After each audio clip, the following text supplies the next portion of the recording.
RCR presenta Integrando Perú. Análisis, entrevistas y propuestas para contribuir al desarrollo del país. Con Jorge Luis Montero y Pedro Gamio. Bienvenidos. Saludos amigos.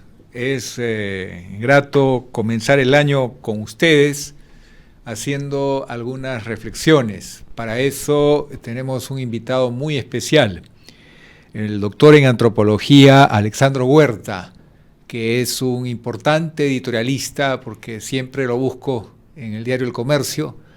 De vez en cuando hay sus reflexiones y también he recogido el testimonio de muchos alumnos que han pasado por Estudios Generales Letras de la Universidad Católica y me ha hecho recordar mi vieja alma mater. Bienvenido, estimado Alex. Gracias, Pedro. Muchas gracias. Estamos comenzando un nuevo año, después de un año difícil, donde el mundo ha sorteado y mantiene todavía una serie de problemas. Se dice que mi generación tuvo el mérito de ser la más larga, de tener un periodo de paz, es decir, no ser azotados por guerras mayores, conflictos mayores, como sí fue con la generación que vivió la Segunda Guerra Mundial.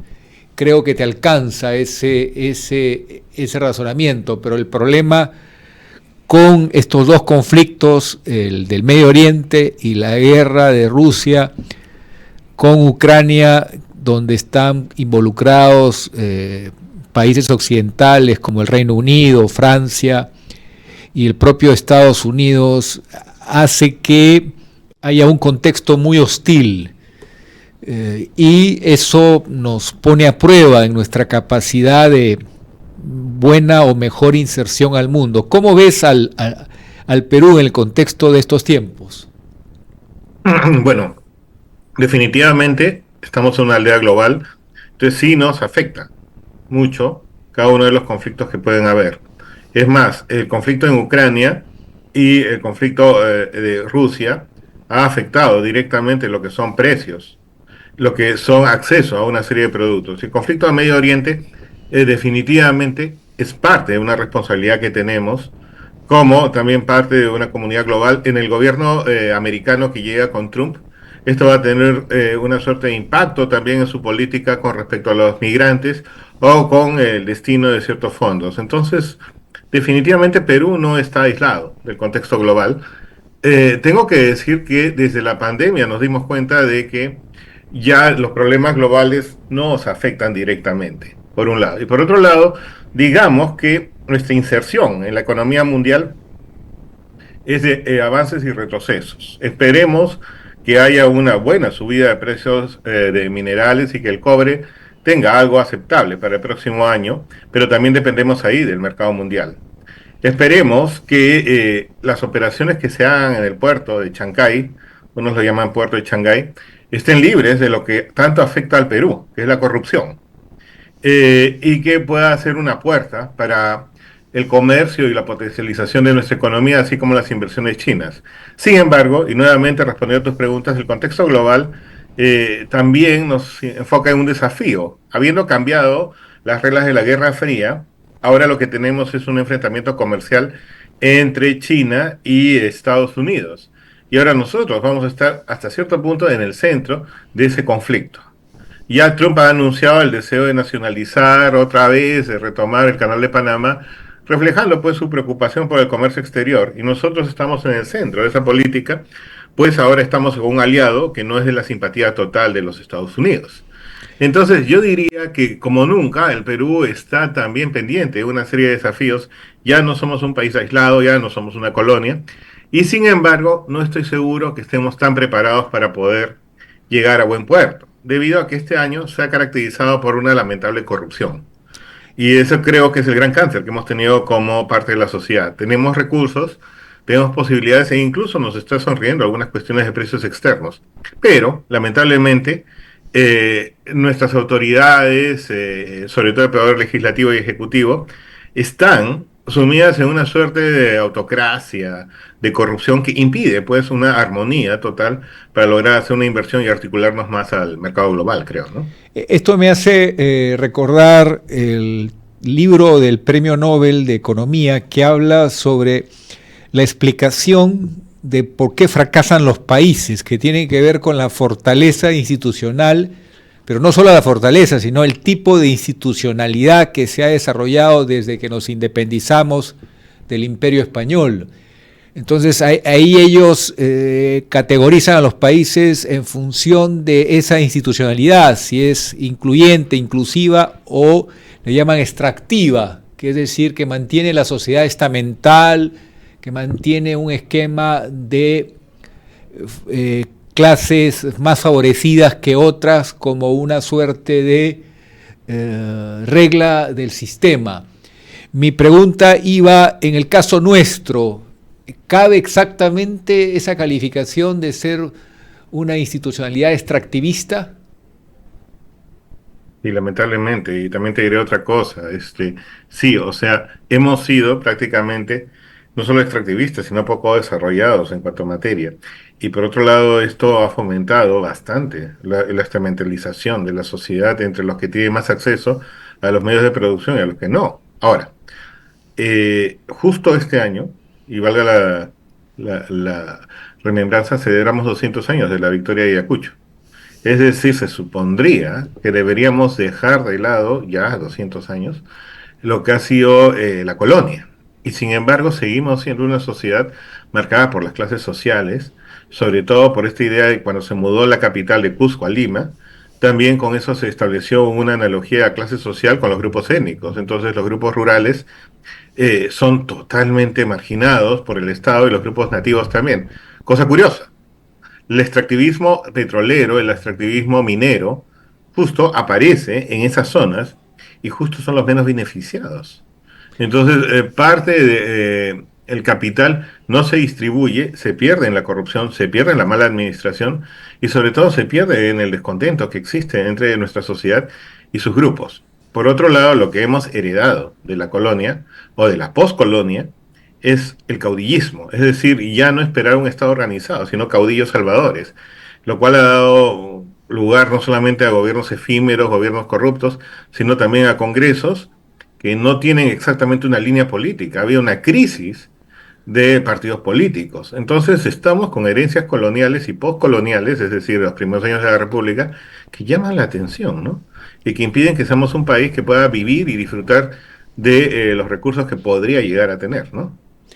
Pero también encontramos un fenómeno social nuevo que no existía antes, que hay capacidad de acumular grandes riquezas de las formas menos rigurosas, es decir, podemos encontrar en barrios populares mucha gente que tiene una capacidad de inversión impresionante, es decir, ha crecido mucho un Perú fuera de las reglas de juego. Bueno, o sea, sí, la informalidad. Y también, bueno, antes de la pandemia lo que estamos viendo era un incremento de la clase media, lo que Arellano llamaba ya no una pirámide, sino un rombo. Es decir, que la clase media había crecido y su nivel de adquisición también era bueno, como bien dices. Entonces, ya en Lima Norte, en Lima Sur, focos de desarrollo de comercio como los megaplazas, como los malls, ya. Pero ¿cuál es el problema? Dos cosas. Como toda acumulación, no llega a unos pocos, eso es lo primero, ¿no?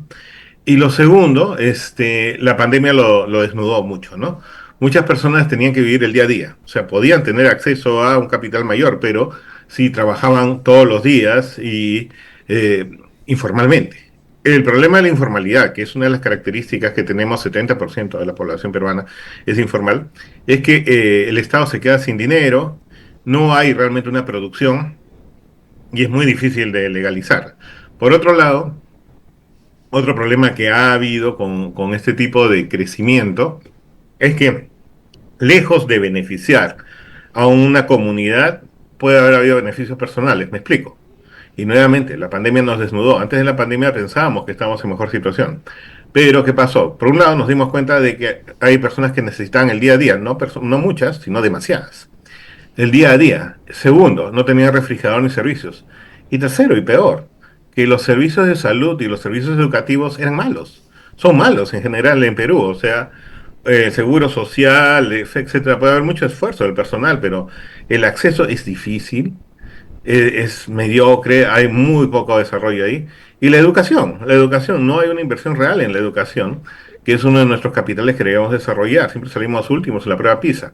¿Esto qué quiere decir? Que los servicios básicos no son desarrollados a pesar de cualquier tipo de bonanza que podamos haber tenido en algún momento. Entonces, seguimos desnudos, seguimos siendo emperadores desnudos en nuestro propio país, ¿entiendes? Entonces, ese es el problema. No hay un estado de bienestar, bueno, no sé si lo hubo alguna vez, pero un estado que se focalice en un desarrollo para el ciudadano de a pie. Y lo que se espera más bien es que cada uno luche con su propia arma y acumule, etcétera, y generalmente bajo el lado informal.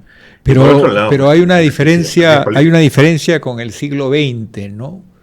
Ya, ya no hay esa sociedad de castas que marca el punto de quiebre. Vemos que hoy el dinero hace que puede haber una persona de distintos colores y con dinero consigue lo que quiere. Hay un individualismo en las nuevas generaciones muy fuerte. Hemos perdido eso que tuvo el siglo XX, que era la capacidad colectiva de plantear alternativas y búsqueda de democracia, ¿o estoy en error? bueno, primero que nada, no, no estás en error, pero estás muy optimista. En realidad, sí hay capacidad de acumulación, pero no lo estoy viendo muy difundido, ¿no? O sea, ahora hay una más bien capacidad de supervivencia, y en los jóvenes lo que veo es un consumo grande de ilusión a través del Internet, ¿no? Pero lo que sí estoy totalmente de acuerdo es que los proyectos colectivos han desaparecido, la caída de las ideologías, la caída del muro de Berlín, pero también la caída de proyectos comunitarios, efectivamente. Y lo que tenemos son dos cosas, ¿no? Jóvenes consumidores de TikTok, de Internet en general, que es un consumo de ilusión que les permite evadir un tanto la realidad, pero permanentemente. Y por otro lado, lo que tenemos es un concepto de huir del país, ¿no? De salir, de escapar también. Eso me llama mucho la atención, que, o sea, ya el Internet y una serie de cosas hacen que tengan una mentalidad mucho más globalizada y huir. Y por otro lado, también lo que yo veo es que ya el joven peruano no es muy, o sea, no le interesa mucho el sacrificio.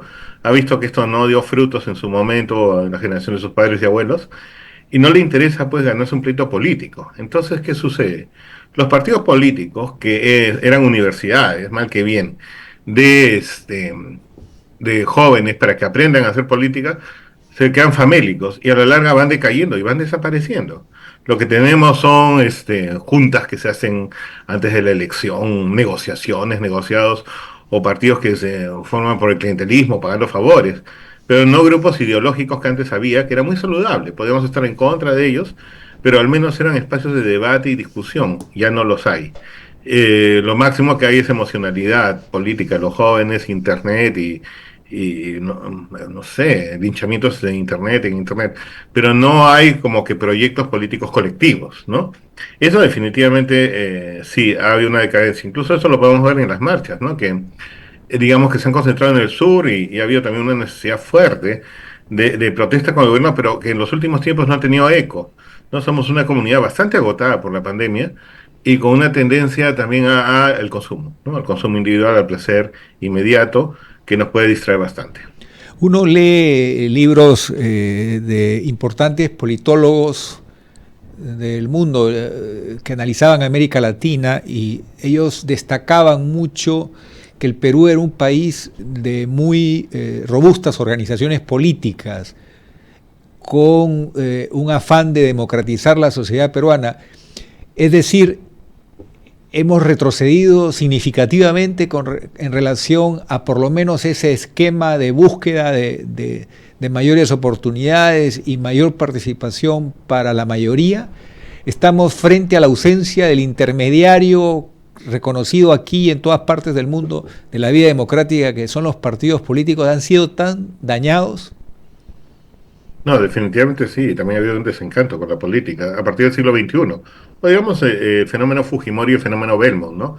Outsiders que ganan y que tienen que reconstruir el partido o construir un partido a partir de intereses políticos y económicos en el camino, ¿no? Eso se da. Y también un hartazgo de la política tradicional por parte de la población. Es decir, ya no hay ese espacio del político engolado que daba discursos bonitos, ¿no? Una suerte de decepción, ¿no?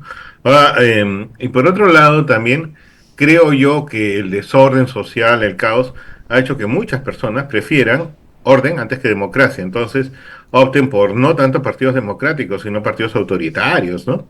Yo lo que creo es que sí ha habido un desgaste de la clase política y ha habido también una suerte de decepción masiva por parte de la población, ¿no? En ese sentido.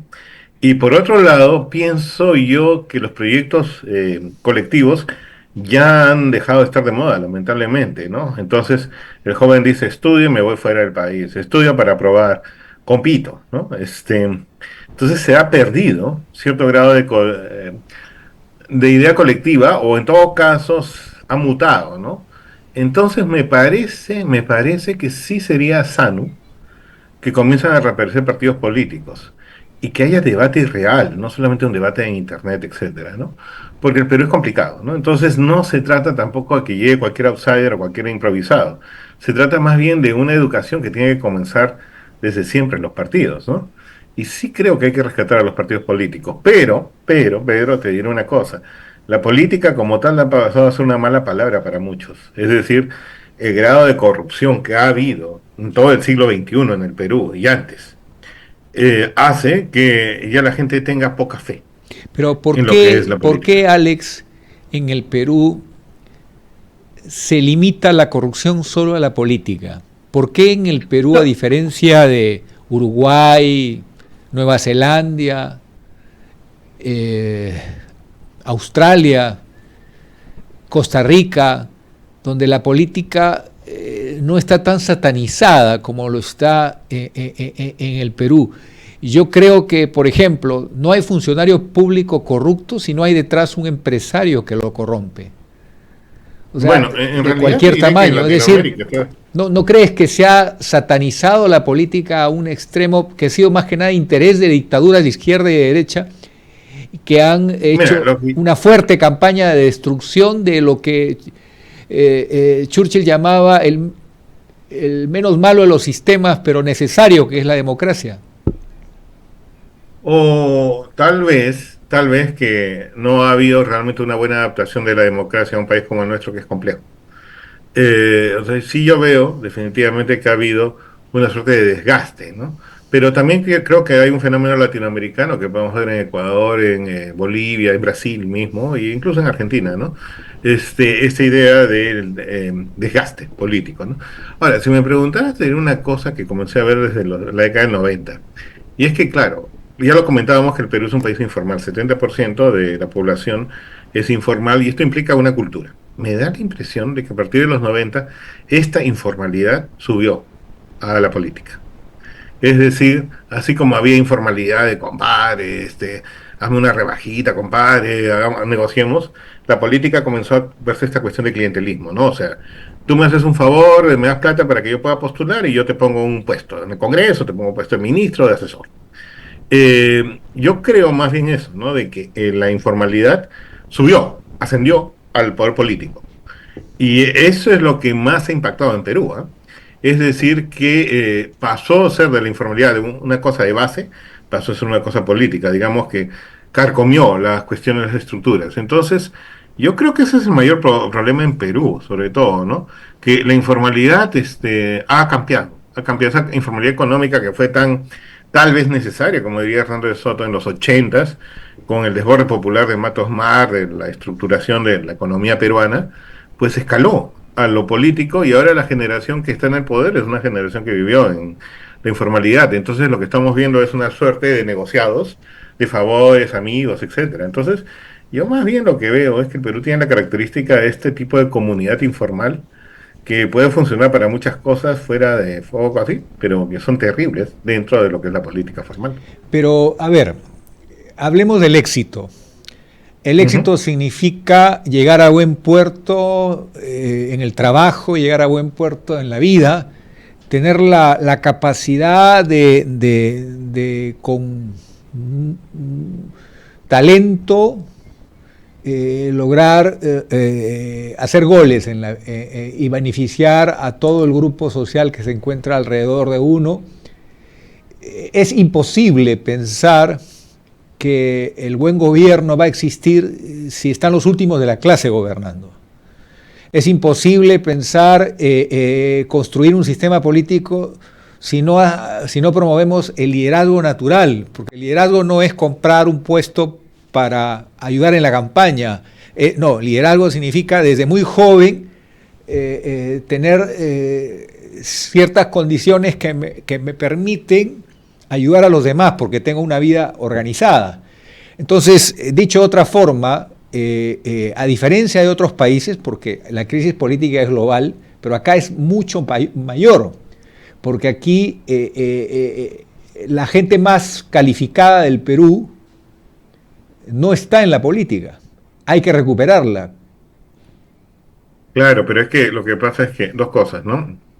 Una que yo creo que ya desde los 90 en general también, la política pasó a ser una cuestión de caudillismo, ¿no? O sea, más fuerte, ¿no? Es decir, de outsider que llegaba y de favores políticos. Y segundo, de que yo creo que hay un desasosiego en los jóvenes, en el sentido que ven que la mayor parte de los presidentes, si no todos, terminan o juzgados o en la cárcel. Entonces hay una suerte de desasosiego. Y por otro lado, me da la impresión de que en el ámbito político se ha generado una red social, es decir, no red social de Facebook, sino un capital social, es decir, una serie de redes en las cuales ya está enquistado en un solo grupo al que puede acceder a partir de tener cierta red de amigos, favores, etcétera, ¿no? Entonces, yo lo que creo es que, como tú dices, está muy bien que comience a haber una suerte de mayor precisión en la política, pero creo yo que la estructuración política peruana se ha convertido en un magma, que solamente unos de los que saben hacerla entran. Ahora bien, también, Pedro, yo creo que también tenemos que tomar en cuenta algo. ¿Sabemos los peruanos votar? Esa es la pregunta. Es que ahí hay otro problema. Si se confirma la dura verdad de la anemia y la desnutrición, la pobreza que ha vuelto a estar cerca del 40%, estamos hablando de una masa crítica de personas que están preocupadas de completar la dieta diaria. A esas personas tú no le vas a pedir una decisión muy lúcida ni muy elaborada de por quién votar. Si aparece alguien que le regala comida, evidentemente la primera decisión va a ser: sigo al que me está regalando algo que resulta un bien esencial para vivir, porque hay una vieja expresión que en la miseria el ser humano se olvida de cualquier código de principios. Se vuelve una persona que tiene necesidades esenciales y busca quién pueda atender esas necesidades esenciales. Estoy un poco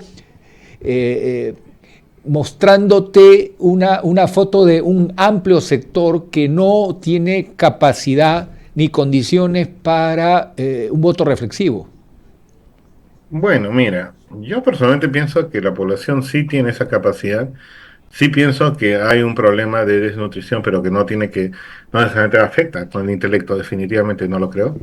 Lo que sí creo es de que los políticos tradicionales no ofrecían nada que la población quisiera. Generalmente y creo que en toda la historia del siglo XX, ahora sí retrocedemos más, lo que tenemos es gobiernos que hablaban muy bien, pero que promovieron o seguían con la estructura de la hacienda, ¿no? Que era una explotación. Que promovieron también el tributo indígena, que promovieron también estas ideas de abandono de campo. Entonces, más bien lo que yo pienso es que los políticos tradicionales históricamente en el Perú han tenido el sector rural y el sector urbano marginal bastante fuera de. Entonces me parece obvio que se elijan, ahora que ya hay una importante cantidad de personas con capacidad de voto, a representantes reales que puedan, tipo Pedro Castillo, etcétera, que puede que no estén capacitados para gobernar, pero simbólicamente representan una voz popular, ¿no? Entonces yo creo que por ahí va la cosa, ¿no? Que la política formal que alguna vez tuvimos también estuvo muy alejada de la población. Tú revisas no sé, en los 50, 60, 70, los discursos del Congreso, y bueno, eran verdaderas joyas de oratoria, pero analizas más cercanamente y se seguía promoviendo la idea de la explotación, se seguía promoviendo la idea de la hacienda, ¿no? Entonces yo creo que también ha habido eso, más bien las voces no han sido suficientes y la capacidad de voto se ha orientado más bien a aquellas voces que sean más representativas. Tu Y los políticos reflexión, tradicionales pues no lo han sido. tu reflexión me hace recordar un ejemplo muy gráfico, la reforma agraria de Velasco. Ujú. Dicen que desde el punto de vista social fue un hecho trascendente, pero desde el punto de vista económico fue un desastre total. Es decir, si en lugar de quitarle a los hacendados, por ejemplo, de toda la zona agroindustrial de la costa, quitarles todo, decirles no, como ocurrió con la comunidad industrial, van a compartir el 49% de las acciones con los campesinos, van a tener sitio en el directorio, van a tener la posibilidad de la renta de la agroindustria, tener educación, tener trabajo, tener vivienda, tener oportunidades que nunca han tenido. Eso pasó con la comunidad industrial, por eso la comunidad industrial no llegó a matar la empresa como iniciativa privada en el Perú. En cambio, la reforma agraria, que fue más ideológica, sí mató 90 años de esfuerzo por tratar de evitar o reconstruir lo que la guerra del Pacífico había llevado a un daño total, porque una manera de hacer sufrir más al enemigo en la guerra del Pacífico, que era la forma de pensar del siglo XIX, era destruir toda la economía del país conquistado, y toda la zona agroindustrial de la costa peruana fue muy dañada. Revertir eso con tecnología, con conocimiento, y que el Perú sea líder mundial en producción de azúcar, eso no es algo que se hace en 2 días. Era muy diferente al latifundio andino, donde no había mucha actividad productiva y había más explotación. Esa falta de criterio técnico hizo que el campo deje de ser tan importante en la economía peruana. Es decir, no hicimos una reforma que permitiera un país mejor, sino solamente nos tiramos abajo una capacidad de rendimiento que con mejoras en reformas como las que te explico se hubiera conseguido un resultado mejor, y no como es hoy que el campo no ha logrado recuperar, el sector agrícola no ha recuperado el protagonismo que tuvo en los años 60 del siglo pasado. Claro, o sea, en realidad la reforma agraria, que yo diría que fue una reforma democrática, fue hecha desde un gobierno militar y ese fue el problema. Toda reforma que hace una dictadura, un gobierno militar, va a tener una serie de problemas y sobre todo con la celeridad que se hizo, ¿no? Entonces, sí se puede decir que hubo bastante pérdida. Sin embargo, también hay que decir algo. El Perú vivía en un estado feudal hasta 1969, lo cual era escandaloso. Es decir, prácticamente la población campesina era servidumbre.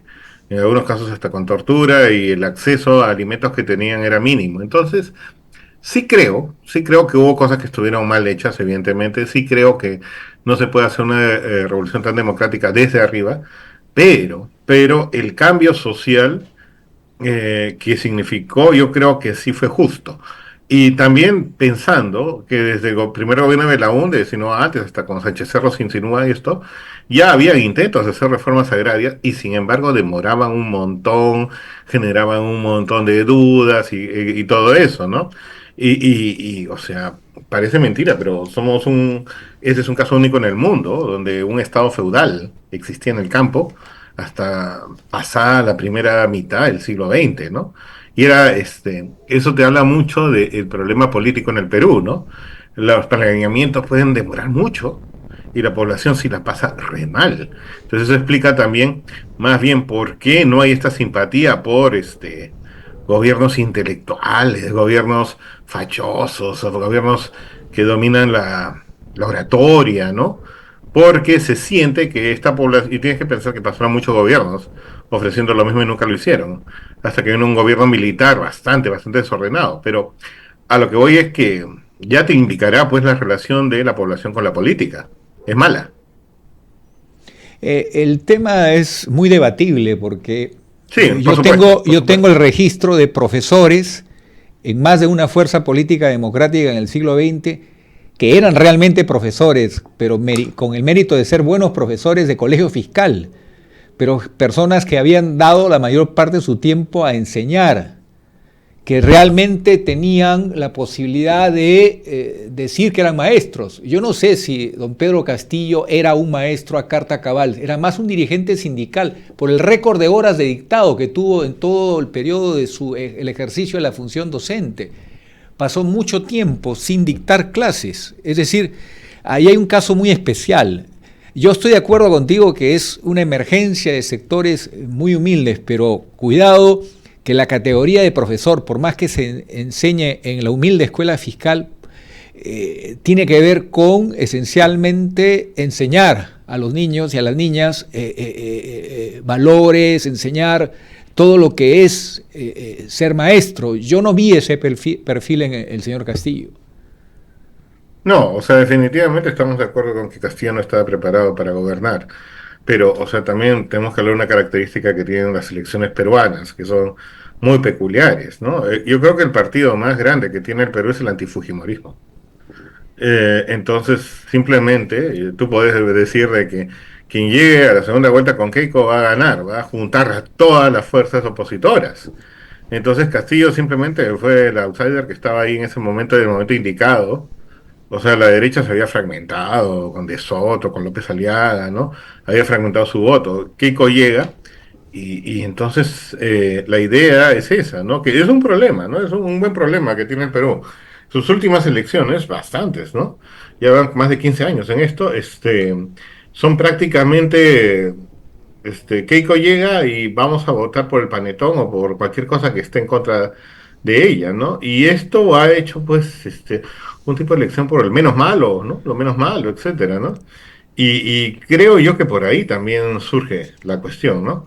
Hay un daño fuerte con esas postulaciones. Estamos de acuerdo en que la educación es la principal salida, la mejor solución para hacer que el ciudadano, hombre y mujer, más allá de su origen, tenga la oportunidad de adquirir conocimientos, tenga acceso a la tecnología, cosas que le van a permitir resultados sorprendentes. Estamos de acuerdo que el drama de la falta de educación hace que el Perú tenga una solución mucho más compleja y dé vueltas en círculo.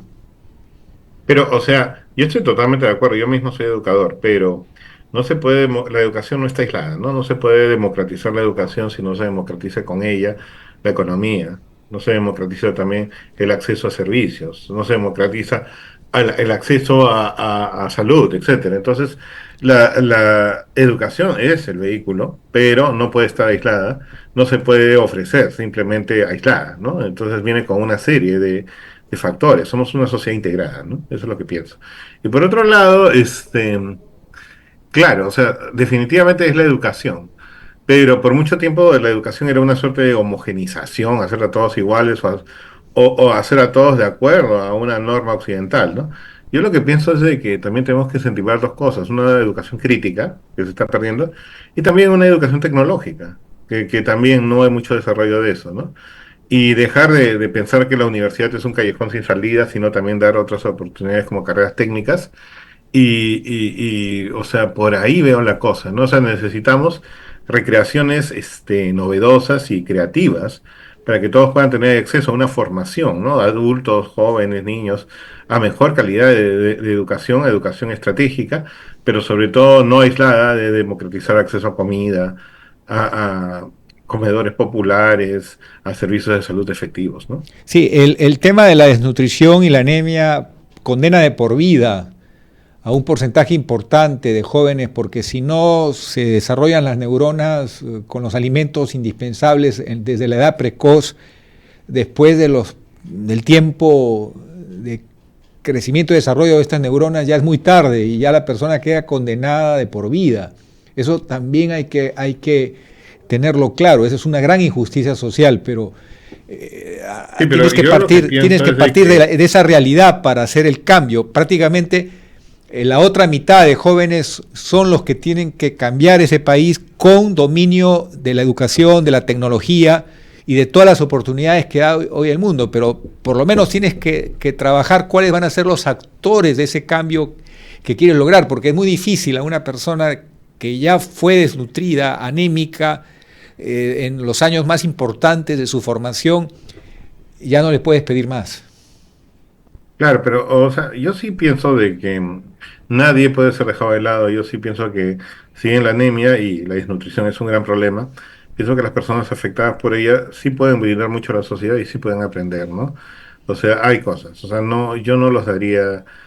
Yo no soy tan fatalista en esto. Solamente pienso que es una misión que tenemos como país el poder garantizar una alimentación adecuada, y porque claro, la educación no es todo.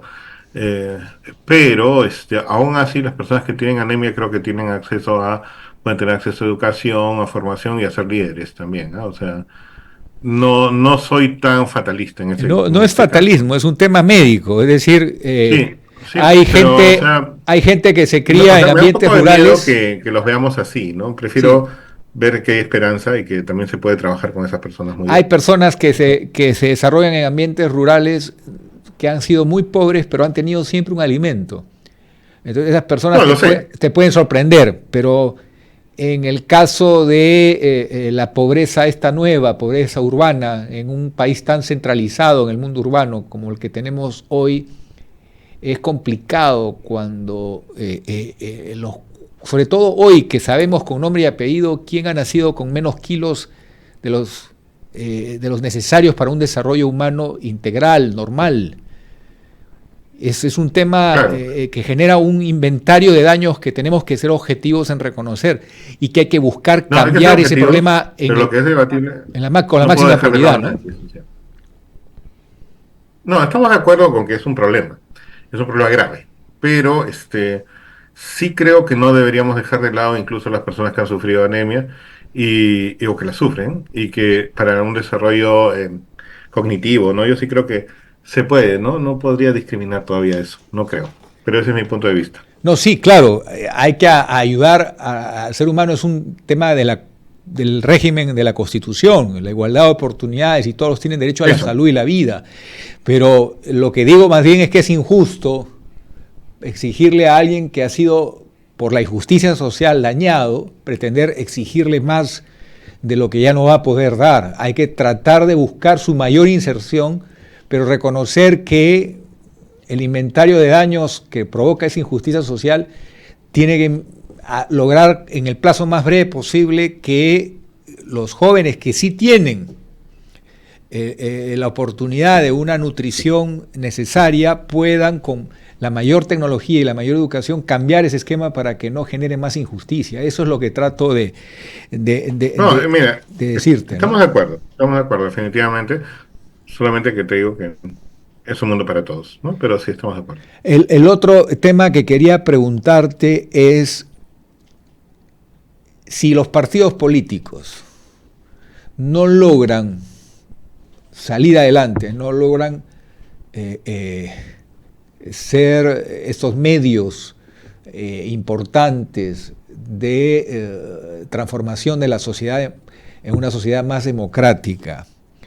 Si no logramos una educación que genere oportunidades para todos, empezando con la mayor parte de ciudadanos, está en juego aquella expresión de Basadre sobre la promesa de la vida peruana.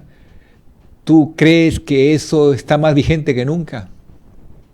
Bueno, sí, también pienso de que estamos enfrentando una situación nueva, ¿no? Que después de la pandemia el Internet creció bastante y los nuevos medios de comunicación han sido un boom, ¿no?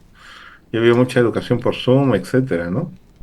Entonces, yo pienso, también citando a Basadres, pero es un problema, pero es una posibilidad, ¿no? Entonces podríamos recurrir a nuevos agentes, a nuevos medios de educación, a través del Internet, como se recurrió a la radio, y también nuevas campañas de alfabetización, así también como nuevas campañas de salud, apoyándonos por las nuevas tecnologías y los nuevos medios de comunicación. Y también nuevas formas de integrar a la población, a la cadena productiva democrática, ¿no? Entonces, sí pienso que se da. Me ha llamado mucho la atención, me llama mucho la atención cómo el peruano, de varias clases sociales vive en dos sociedades, una sociedad, digamos, real y otra sociedad virtual. Entonces pienso que se podría trabajar mucho en la sociedad virtual para poder duplicar los esfuerzos para llegar a contenidos educativos. Pero pienso de que nos ha faltado creatividad, ¿no? Y es una característica que hemos tenido en el Perú, pero que hemos perdido. Arguedas decía de que imitar a alguien desde aquí era escandaloso, ¿no? Porque éramos muy creativos. Yo pienso que es escandaloso que no hayamos aprendido a crear nuestros propios recursos eh, para poder acceder a una serie de cosas y poder llegar atrás. Pero creo que el Internet nos abre, no sé a ti qué te parece, pero nos abre una ventana de posibilidades, si no, más bien de distracción para los chicos, que también es un problema, pero también de posibilidades. ¿Tú cómo lo ves? Sí, ahí viene una pregunta que te quiero hacer como autoridad universitaria, que lo has sido en algún momento y seguramente vas a volver a hacerlo, y como profesor universitario con una importante trayectoria. ¿No crees que estos problemas que hemos estado hablando, a lo que hay que añadir la migración tan fuerte que se está produciendo desde el gobierno de Castillo, sobre todo de los jóvenes más calificados, nos obliga a pensar en soluciones como fue Cooperación Popular, que es comprometer a los jóvenes a caminar por el Perú antes de graduarse y que ayuden con una serie de incentivos a conectarnos con esos peruanos que ahora con tecnologías renovables pueden estar en la última milla del país y tener con programas multimedia acceso a eso que tú has mencionado, la educación, la cultura, la tecnología, y sorprendernos, en pocas palabras, antes de que se vayan los peruanos que estamos capacitando, antes de que nos descapitalicemos, hacer un gran movimiento de jóvenes comprometidos con su país, y como recuperar el concepto de antes de titularme como profesional, tengo que ayudar a algún conciudadano, a algún hombre y mujer tan joven como yo que está en los lugares más extremos llevando mi conocimiento. Alguna de esas ideas que ya tienen precedentes en el país pudieran ayudar a que el joven que tiene el privilegio de recibir una educación se lleve esa experiencia de vida. O sea, estoy de acuerdo con que sería lo idóneo, pero lo que pienso es de que estoy viendo, ¿no? Viendo un poco, los jóvenes ahora no tienen mucho ánimo de sacrificio por un bien común de patria, sino más bien, como tú bien dices, seguirse, ¿no? Entonces, yo creo que se tendría que hacer, pero aunque no lo creas, tendríamos que ver la forma en que no lo sientan como una imposición. Yo creo que la educación debe intentar fomentar la idea del Perú como comunidad, que el bien de uno es el bien de todos, que no se trata de una caridad, sino que se trata simple y llanamente de desarrollar un país conformado por personas, ¿no? Que lo básico, más que el territorio, son las personas, ¿no? Entonces, habría primero, te diré, Pedro, que desarrollar una cultura de ese tipo, que se ha perdido, una cultura solidaria. Una Porque cultura. si no, lo que vamos a desarrollar es casi un servicio militar obligatorio y eso no está funcionando ahora. O sea, el joven peruano está intentando encontrar su propia independencia. No piensa sacrificarse. Ha visto que sus padres se sacrificaron, que hubo mucho sufrimiento y que al final los políticos corruptos son los que gobiernan.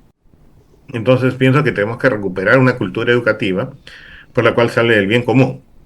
Una vez que se recupera eso, yo creo que sería genial lo que tú planteas y me parece muy bien, pero tendríamos que ver la forma para que el joven no lo vea como un castigo, como una suerte de obligación. Claro, Que me temo ahora lo vería, ¿no?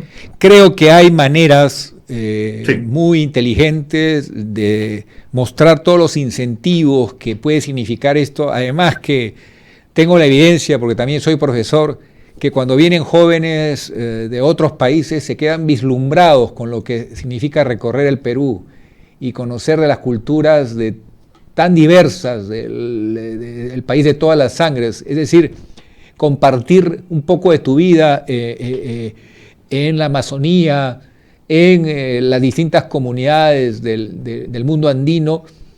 Yo no lo veo como un castigo, sino lo veo más bien como una realización personal en una etapa de tu vida. Te puede enriquecer mucho. Creo que en cómo se hace cómo se presenta esta posibilidad de trayectoria, cómo se ofrece, está el secreto, que no se vea como una imposición, pero sí como una forma de que tu país te está dando un reconocimiento finalmente por hacer que tú valores el salir de tu zona de confort un tiempo breve, por lo menos. Ya, estoy de acuerdo contigo, ¿eh? Definitivamente estoy de acuerdo contigo, pero como te digo, tú mismo lo has dicho, hay formas creativas y hay formas que pueden generar este tipo de estímulo que tú bien dices, ¿no? O sea, me parece que sí sería genial que se logre y sí pienso que tendríamos que construir toda una narrativa donde el Perú somos todos nosotros, ¿no? Un poco luchar contra ese individualismo que últimamente está ganando la batalla. Ahora, leyendo los trabajos de investigación de las razones de la migración, me quedé sorprendido viendo que una de las principales razones es la inseguridad, más que los otros temas que hemos estado hablando. Es decir, si no hubiera tanta inseguridad, la gente quiere su país, pero hay pánico a salir a la calle y ser asaltado y por un celular te expongan tu vida. La cosa hay que corregirla en este nivel crítico, que es la seguridad física. Estamos de acuerdo que es digamos, la razón más poderosa para querer irse. No, obviamente la seguridad, pero también las oportunidades, ¿no? Oportunidades laborales, oportunidades de desarrollo, pero en cuanto a la seguridad, sí había una crisis al punto que este semestre que pasó, hemos estado en una situación que no esperábamos, era que los transportistas hicieron una huelga reclamando más seguridad, ¿no? Y creo que todos estuvimos de acuerdo que tenían razón, ¿no? Aparte de eso, ha habido toda una descomposición social, ¿no? Ya nadie se siente seguro, todo es una suerte de peligro constante, ¿no? Entonces lo que yo pienso es de que sí, pues, o sea, tenemos que hacer una sociedad más amistosa donde la calle deje de ser un no lugar o un lugar peligroso y pase a ser realmente un espacio público, ¿no? Y sí, efectivamente, no solamente hay un miedo a la seguridad, sino hay una desconfianza en las autoridades que protegen, ¿no? Entonces, pienso que sí, que eso es. Pero ojo, también está el tráfico, la inseguridad ciudadana, la corrupción, también pondría como elementos. Y en caso de los jóvenes, la falta de oportunidades, ¿no? La idea de que en otros países pueden tener un nivel de vida mejor, que no siempre ocurre. ¿Se puede hablar de una cultura peruana? Son varias culturas. No es un Perú, es un pequeño continente, ¿no? O un gran continente. Entonces, ¿qué sucede? O sea, evidentemente había una tendencia a occidentalización, como el occidente tiende a conquistar, ¿no? Entonces la costa, o sea, acuérdate que las leyes, la educación, la política surgen desde la costa, ¿no? Entonces hay un proceso de occidentalización, pero no es una occidentalización cualquiera, o sea, se ha creado una cultura chicha, una cultura popular, ¿no? Una suerte de gastronomía, una suerte de modo de ser, que es como Perú se ha adaptado hacia Occidente, ¿no? Y por otro lado tenemos una cultura andina que no se pudo destruir en la conquista.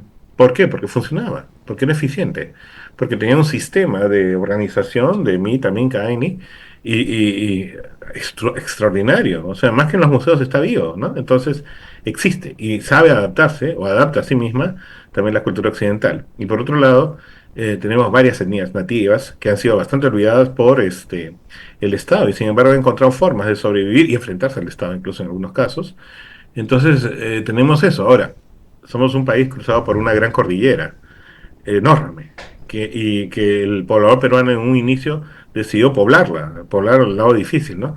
Eso constituyó una multiplicidad de culturas que cuando vinieron los españoles dijeron indios a todos, pero en realidad eran diferentes etnias, ¿no? Entonces, somos un país bastante rico culturalmente, hay varias culturas peruanas, pero lamentablemente lo hemos convertido pues al racismo, a la discriminación, ¿no?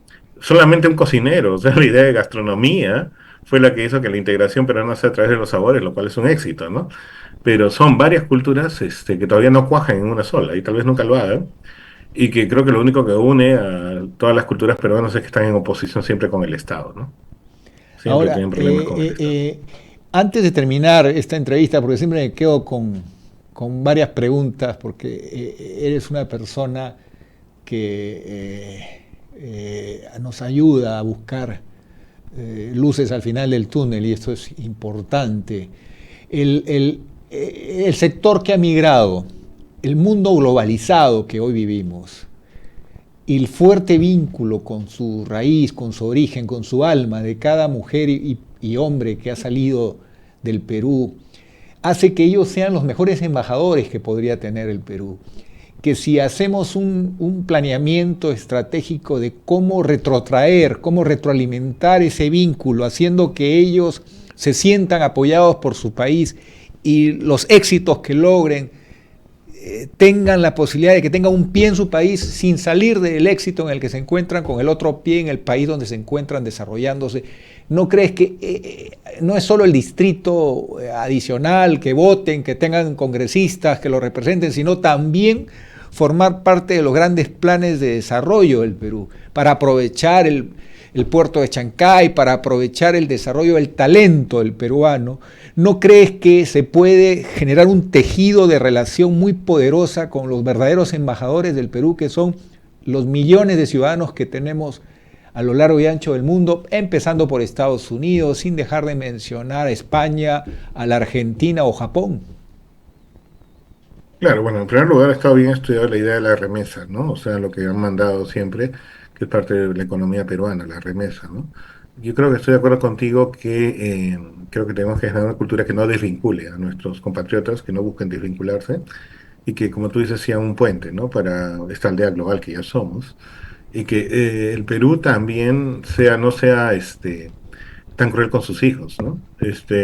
Sino de que más bien les abra la puerta, como diría la canción de Pedro Suárez Vértiz, cuando piensen en volver, ¿no? Y por otro lado, que permita que haya un intercambio fluido, ¿no? Y que efectivamente, como tú digas, lleven al Perú como representante, etcétera. Y también, una cosa que pocas veces se habla, ¿no? La migración de retorno, que hay una capacidad también de que digan, caray, en Perú, que eso sería el ideal, ¿no? En Perú las cosas están volviendo a funcionar bien, puedo volver. Creo que también es eso, o sea, que sean nuestros embajadores, perfecto, cada uno de nosotros lo debe ser, pero también de que el Perú sea más grato con sus propios hijos, ¿no? Eso lleva a reforzar el concepto de un planeamiento que muchas veces está ausente del día a día, aunque hay documentos importantes que trabaja CEPLAN, pero muchos intelectuales me dicen que CEPLAN es como una nube que no llega a conectar con el día a día de la gestión país, y eso hay que resolverlo. Planeamiento, y también en lograr que los primeros de la clase vuelvan a interesarse por los temas públicos. Eso, ¿por dónde tú lo encaminarías? ¿Es un tema de remuneraciones? ¿Es un tema de concurso meritocrático? ¿Es un tema de respeto a el que hace las cosas bien? ¿El volver a reconstruir la carrera pública? Pienso que es un asunto de cultura. Es decir, de que deje de ser estigmatizado el hecho de la carrera pública, que pase a ser algo que sea más entre prestigioso, que genere capital simbólico y que sea parte también de un mérito, un orden de mérito y meritocracia, en vez del nepotismo, la corrupción y el clientelismo que hemos estado viendo que existe en el Perú, ¿no? Y no quería dejar de preguntarte por las religiones. Este es un pueblo muy místico. Sí. Esa capacidad de construir tejido social y fortalecer valores no ha sido dañada, al contrario. En los grupos religiosos hay como una certeza de la esperanza de gente de muy buen corazón, hombres y mujeres de todas las edades, que permiten ver que no todo está perdido. ¿Tú crees que se puede lograr un camino de convocatoria a hombres y mujeres de bien, de los distintos pueblos y ciudades del Perú, diciendo es hora de acabar con eso que Martin Luther King decía: el problema más serio no es quiénes son criminales o quiénes son delincuentes, sino este mar de indiferentes y de indolentes que si ellos se sumaran a a hacer las cosas bien y apoyar las mejores soluciones, el mundo no estaría azotado por tantos males. Es decir, ¿tú crees que esa fórmula puede ayudar buscando evidentemente lo que tú dices que es difícil, que es la coexistencia, la tolerancia y la capacidad de aceptar que se puede ser una persona de bien y se puede llegar a la calidad humana desde distintas corrientes del pensamiento? No, tienes razón, somos un país religioso, la institucionalidad ha bajado bastante, además cristianismo o catolicismo popular, y también hay un pensamiento mágico muy interesante, pero creo que lo que más hay también es un espíritu familiar, ¿no? La idea de solidaridad familiar, ¿no? Entonces, yo lo que creo es de que se ha dividido mucho en la modernidad la idea de nosotros y el resto, los demás, ¿no? O sea, es decir, yo me protejo en mi casa, en mi departamento, en mi sitio y consumo para mí, ¿no? Entonces yo creo que lo que habría que hacer es retomar la idea de comunidad, ¿no? Entonces, eso, porque familiarmente somos querendones, cariñosos, la gente prefiere ampliar un departamento más para la familia que crece, ¿no? No somos expulsivos necesariamente, sino al contrario, somos familiares, endogámicos, ¿no? Entonces, lo que yo creo es que lo que tendríamos que hacer es trabajar más por el concepto de Perú, ¿no? El concepto de ya no un país de sálvese quien pueda o un país que le entregamos a los corruptos, sino más bien un país cuyo destino está ligado más bien a lo que nos pase a todos, ¿no? Entonces, creo que nuestra cultura debe recuperar lo que siempre hemos sido, comunidad, ¿no? Hemos estado perdiendo ese espíritu comunitario que caracteriza tanto y diferencia tanto al Perú debido a su gran historia rural, ¿no? Y bueno, creo que tenemos que recuperarlo con elementos de modernidad. Los jóvenes ahora están, pues, tienen comunidades de consumo, tienen comunidades emocionales, sus tribus urbanas, ya sea de fútbol, ya sea de grupos de rock, o otakus, consumo de manga, de cómics, ¿no? Me parece que eso es una buena cosa, porque sí sabemos hacer grupos, sí sabemos hacer familias extendidas. Entonces hagamos una familia extendida llamada Perú. Excelente. Estamos de acuerdo, Alex. Muchas gracias por tus aportes y te deseo a ti y a través tuyo a todos los que nos están viendo, escuchando, siguiendo el mejor año nuevo y que Perú siga siendo una gran posibilidad, una gran promesa más que un problema.